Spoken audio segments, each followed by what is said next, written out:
Assalamu alaikum wa rahmatullahi wa barakatuh. Guess what? Alhamdulillah. About 2 weeks ago, my newborn baby brother came home from the hospital. His name is Sayyed Saadiq, and here's why.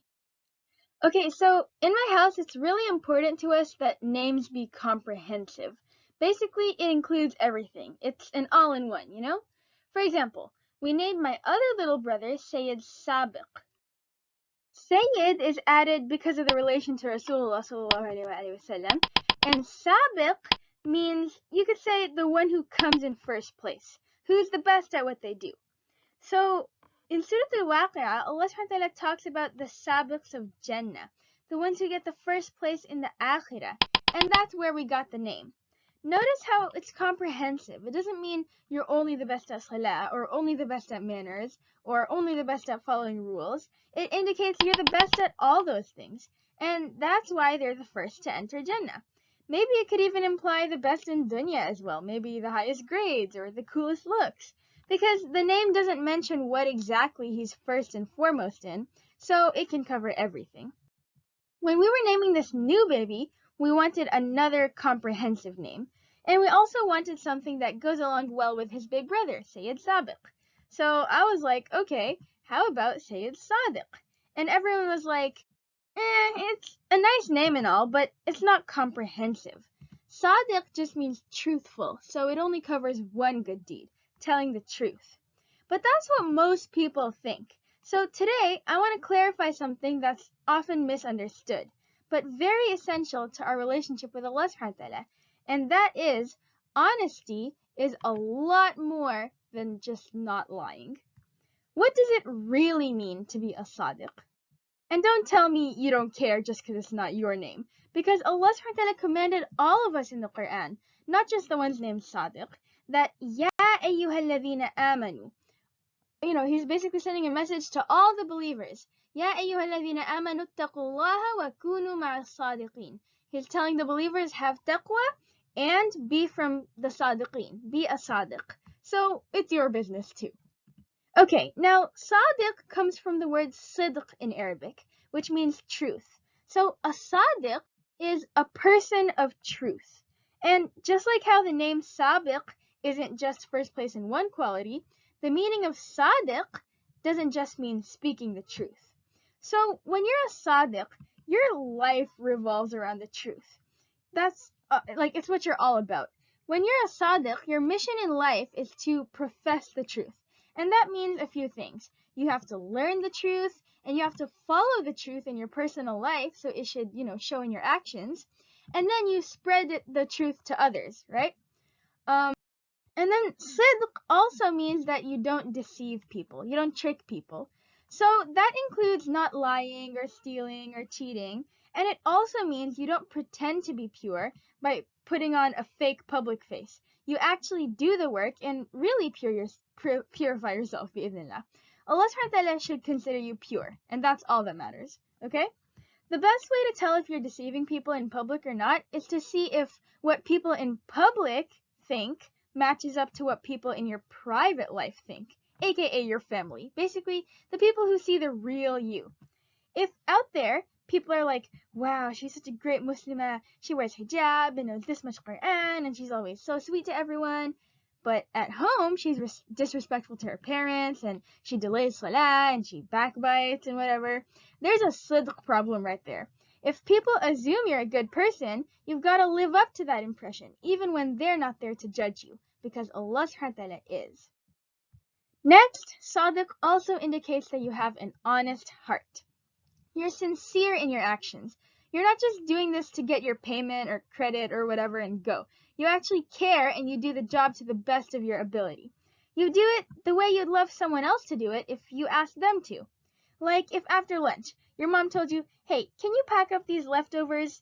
A sincere person would try to do it in the best way, not just stuffing the food anywhere in the fridge and leaving in a way that it's tilting and it might fall. No, you'd put it neatly, and maybe even spend some time putting away the empty pots and utensils and stuff.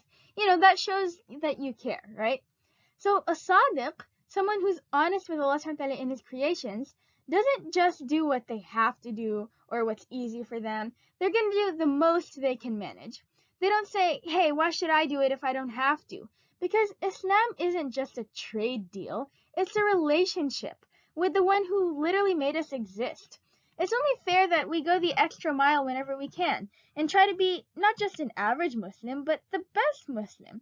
Not just doing the work, but doing it with love for our caretaker. Being sincere, especially when it's just between you and Allah subhanahu wa ta'ala and no one else is watching, is literally the most important thing in our relationship with Allah subhanahu wa ta'ala. Because once you have that, everything else automatically falls into place since you're living by the truth for His sake alone. I mean, what could go wrong, right? The thing is, Allah subhanahu wa ta'ala knows. Allah subhanahu wa ta'ala knows us inside out. So, I mean, in the Quran, He talks about how He knows everything in the sky and the earth. He knows what is inside of your hearts. He's closer to you than, your jugular vein, right? So you can't get away with being dishonest with Him. He knows if you refuse to help your sister because she actually doesn't need help or because you're just too lazy to get up right now. بل الإنسان على نفسه بصيرة ولو ألقى معاذيره. A human sees and knows himself, even if he makes excuses. So even if you justify some action in your mind, even if you try to lie to yourself, your heart will know if it's just an excuse. And if you realize that it is, then you need to be honest with yourself and with Allah subhanahu wa ta'ala and do the right thing. Stop justifying because Allah subhanahu wa ta'ala will say on the Day of Judgment, لا تعتذروا اليوم. Don't even try to give excuses today because they're not going to work. Allah subhanahu wa ta'ala will judge you based on the potential He gave you. And that's it. And excuses only trick the people who make them. In life, each of us has to be conscious that Allah subhanahu wa ta'ala is watching. Even right now. Don't just know it in the back of your head, but feel it every second and let that guide your actions. That's the essence of taqwa. Basically, behaving like you're being watched, because you are, right? And later, each of us will be judged based on our wusa', our potential, how much we could have done with the tawfiq Allah subhanahu wa ta'ala gave us each. Of course, Allah subhanahu wa ta'ala has clearly stated that He doesn't expect any more from us than what we're able to manage, but guess what? He doesn't expect any less either. The wajib acts that He has commanded all humans to perform are the bare minimum. Basically, they're the least you can do. They're things that He made everyone able to do. But if we have the opportunity to do more than that, then that's what we've got to do.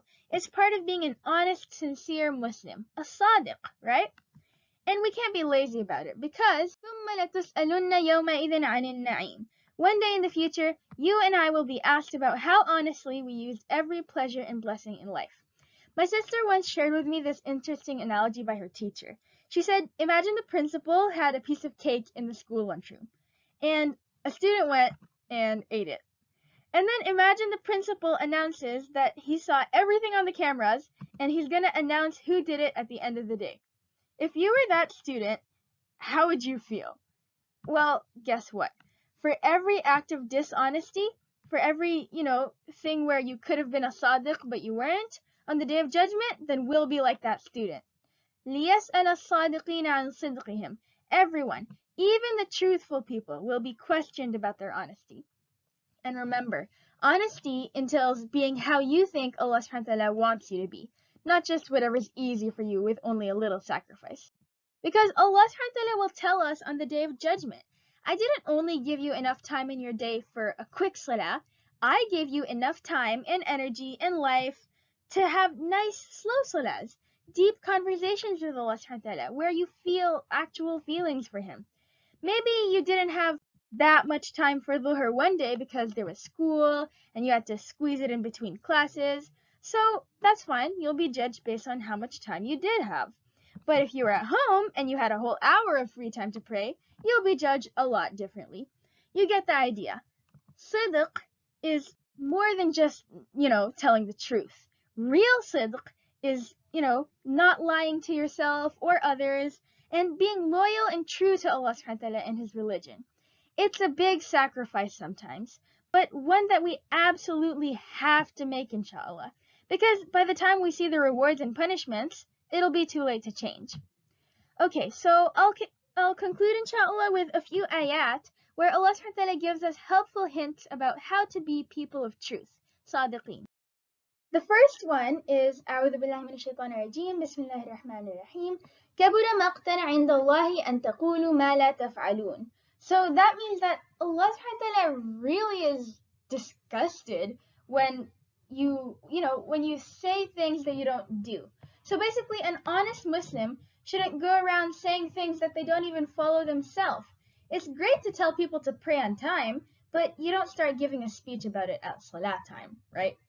The second one, أعوذ بالله من الشيطان الرجيم بسم الله الرحمن الرحيم إنما المؤمنون الذين آمنوا بالله ورسوله ثم لم يرتابوا وجاهدوا بأموالهم وأنفسهم في سبيل الله أولئك هم الصادقون. So Allah subhanahu wa ta'ala is basically defining believers. Because when you hear a mu'min or the mu'minun, the believers, then everyone kind of has their own definition of it. But who could, وَمَنْ أَصْدَقُ مِنَ اللَّهِ حَدِيثًا? Who could be more truthful, kind of tying into the subject, who could be more truthful than Allah subhanahu wa ta'ala in, his words? So let's see what he thinks a believer is. إِنَّمَا الْمُؤْمِنُونَ الَّذِينَ آمَنُوا بِاللَّهِ وَرَسُولِهِ.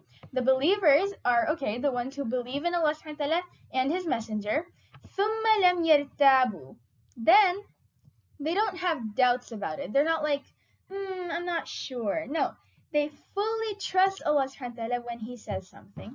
So, remember that Sadiqeen are people of truth. So they believe in the truth with all of their heart. And that's why they go on to do the next part of the ayah. وَجَاهَدُوا بِأَمْوَالِهِمْ وَأَنفُسِهِمْ فِي سَبِيلِ اللَّهِ.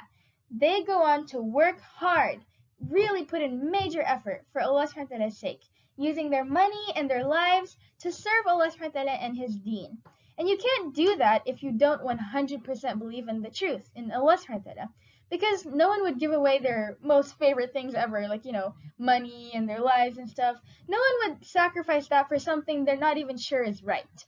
So if your belief is strong enough to make difficult sacrifices sincerely for the sake of Allah subhanahu wa ta'ala, then inshallah your belief in the truth is strong and you are from the Sadiqeen. So this is the ayah that mainly convinced us to name the new baby Sayyed Saadiq. Here's a bonus hadith about how not to be a Sadiq. So Prophet Muhammad ﷺ talks about the hypocrites, the fake Muslims. And he says the signs of a hypocrite are 3. When he speaks, he is false. When he promises, he fails. Be careful of your promises. Allah subhanahu wa ta'ala says in the Quran that you will be questioned about your promises on the Day of Judgment. So don't forget about them. And the last one, when he is trusted, he breaks the trust. So yeah, that's the opposite of Sadiq. So that's why we named my baby brother Sayyed Saadiq. If this video was helpful, I'm not going to ask you to like or subscribe or whatever. Just please make dua that my baby brother grows up to be true to his name, inshallah. Ameen. Assalamu alaikum wa rahmatullahi wa barakatuh.